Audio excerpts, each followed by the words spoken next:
aujourd'hui, on a eu le plaisir de faire tester toute la gamme des nouveautés de la marque Ping. Donc on a eu au menu 3 têtes de fer différentes et également le nouveau driver. On va commencer par la G730.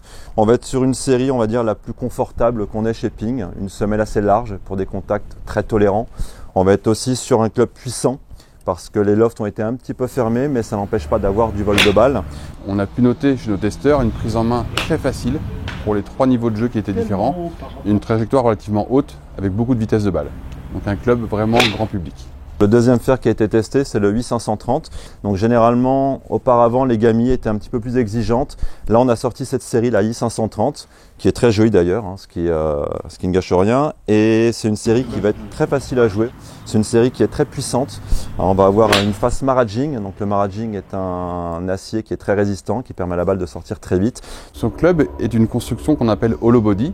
Donc une tête qui est pleine, mais qui renferme à l'intérieur beaucoup de technologie. Ça permet d'avoir un look traditionnel avec les performances et la tolérance d'un club moderne.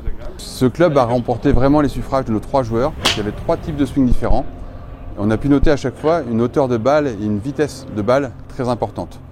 Il a été vraiment considéré très agréable, aussi bien en design qu'en performance. On a sorti 2 séries forgées, la Blueprint S et la Blueprint T. Donc là, je vous présente la Blueprint S, qui est la série forgée, on va dire entre guillemets, la plus simple à jouer par rapport, qui est un petit peu plus complexe que la T. Donc on va avoir un centre de gravité assez bas, voilà, ce qui va permettre d'avoir un angle de décollage assez important. C'est une série plus pour des joueurs qui ont des vitesses de swing assez rapides et qui cherchent plus de contrôle que de la distance. Ce club a été vraiment considéré aussi très agréable, une prise en main un peu plus compliquée pour les joueurs à haut index. Mais vraiment, on a pu voir un club exigeant, mais quel toucher, ce qui a été ressenti par nos 3 testeurs aujourd'hui.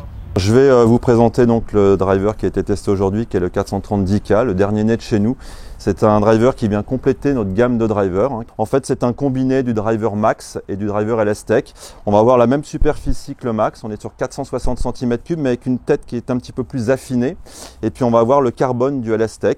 Donc en fait, ce carbone, c'est très léger, ça permet d'enlever du poids au-dessus pour pouvoir le remettre sur des zones un petit peu plus sensibles. Donc en fait, en termes de ratio puissance-tolérance, il va être un petit peu au-dessus des autres. On a pu noter, surtout, grâce à ce système, un taux de spin abaissé par rapport au classique. Ça a permis, une fois qu'on trouve le bon loft, d'accord, et le bon positionnement de centrage de balle, d'avoir des vols idéaux, aussi bien en termes de vol et de roule de balle. Donc un club très performant sur son ensemble. Pour conclure, Ping, avec ses différentes gammes, s'adresse vraiment à tout type de golfeur. Donc n'hésitez pas à consulter votre fitter. Bien réglé, je pense que tout type de joueur, du débutant au joueur tour, pourra trouver son bonheur dans la marque.